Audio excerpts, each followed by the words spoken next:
А яшчэ дзеля мяне студзень гэта фонд сацыяльнай абароны насельніцтва.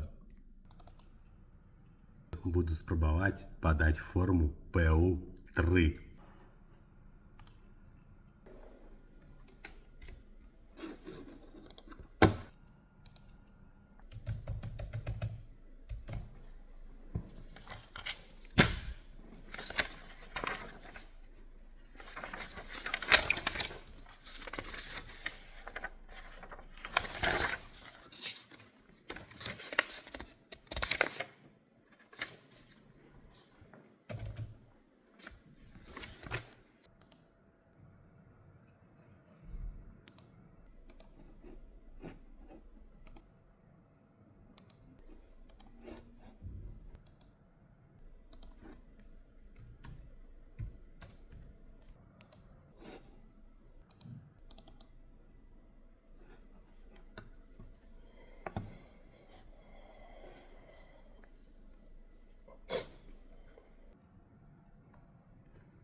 Накірована і сплочана.